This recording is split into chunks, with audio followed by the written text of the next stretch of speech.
কেঁদো না বাবা, আমি আছি, তোমার বাবা নিয়ে যাবো।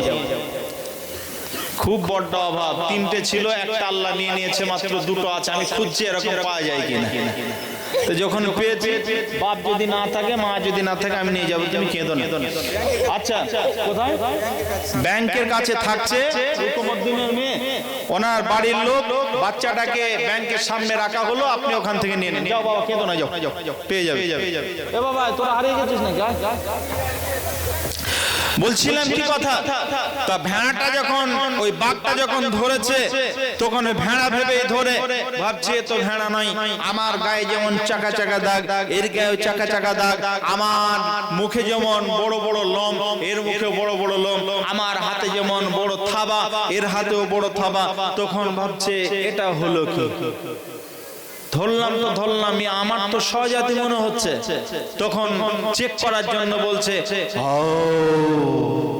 ও বলছে তখন দেখে মনে হচ্ছে আমার মতো, বৈশিষ্ট্য তো মিলছে না, গায়ের রং এক, টুপি দাড়ি পাগড়িতে এক, হাঁটা চলাতে এক, কিন্তু আসল ভিতরটা তো আওয়াজ আলাদা মনে হচ্ছে। তখন বারবার চেষ্টা করছে, তখন এই যখন হাও করে চিৎকার দিচ্ছে, ও তখন ভ্যাঁ করে চিৎকার দিচ্ছে। এই করতে করতে আবেগে আর থাকতে না পেরে, রাগে থাকতে না পেরে, এ তখন বলছে ধরলাম তো ধরলাম, তো মনে হচ্ছে যেন আমার স্বজাতি, চল একটু ফাঁকা জায়গায় ধরে নিয়ে গিয়ে একটা পানির ধারে নিয়ে গিয়ে বলছে, দেখ আমার কাছেও যা আছে তোর কাছেও তাই আছে, আমার যেমন থাবা আছে তোরও থাবা আছে, আমার যেমন গায়ে চাকা চাকা ডোরা ডোরা দাগ আছে তোর গায়েও দাগ আছে, আমার যেমন মুখে লোম আছে তোরও লোম আছে, তাহলে আমার মতো চিৎকার করে দেখা। তখন এ বারবার চেষ্টা করছো, তখন বারবার ভ্যা ভ্যা করছে। শেষে মাথা ঠকে বলছে, হায় কপাল, যদি আজকে আমি একবার অহংকার দিয়েছি, 150 ভেড়া সব ঘর চলে গেছে। আমার বৈশিষ্ট্য যদি তোর মাঝে থাকতো, তাহলে তুই ভেড়ার দলে থাকতে পারতিস না, তুই ভেড়ার দলে থাকতে পারতিস না, ভেড়া তোর ভয়ে পালিয়ে যেত, ভেড়া তোকে গোঁতা দিত না। ও মুসলমান, আমাদের আওয়াজ ছিল বাঘের মতো।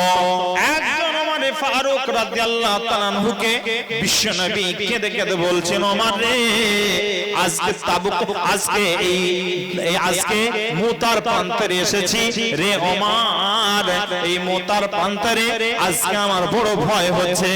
আমি একজন নয়, দুজন নয়, তিনজনকে সেনাপতি বানিয়েছি।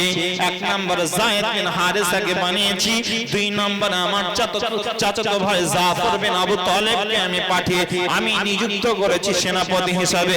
তিন নম্বর নির্বাচন করেছি আব্দুল্লাহ বিন রাওহাকে, আর তৃতীয় নম্বরের পর চতুর্থ নম্বরে আমি ভয় পেয়ে এটা আমি আশঙ্কা করে বলেছি, চতুর্থ নম্বরে কাউকে একজনকে বানিয়ে নিও রে ওমর। আজকে আমি অত্যন্ত ভয় পাচ্ছি, আমার এই মুসলমানেরা আজকে বিজয়কে হাতে করে নিয়ে আসতে পারবে কিনা আমি জানি না, এই চিন্তা ভাবনা করছেন। আর তিনি চোখের পানি ফেলে ফেলে তিনি আর্তনাদের সহিত কান্না করছেন আর বলছেন, ওমর রে, আমি ও বড়টাকে যখন ধরেছে, ধরার পর ছেলেটার মাকে খুঁজে পাই না, কি বলে সুবহানাল্লাহ, রুকমউদ্দিনের ছেলে, মেয়ে, ওর মা বাবা নেই বাড়িতে, আর ওর মাকে, এটা রুকমউদ্দিনের ছেলে মেয়ে, মাকে খুঁজে পাওয়া যাচ্ছে না, এত ভিড় হলে পাওয়া যায়। করে দা তাকবীর, এই তাকবীরে এত পাওয়ার, এত ক্ষমতা আল্লাহ তাআলা দিয়েছেন, রাসূল দিয়েছেন। এই তাকবীর যখন দিয়ে দিল, আল্লাহু আকবার বলে যখন দাঁড়িয়ে গেল, গোটা পৃথিবীর সব কিছু তার জন্য হারাম হয়ে গেল।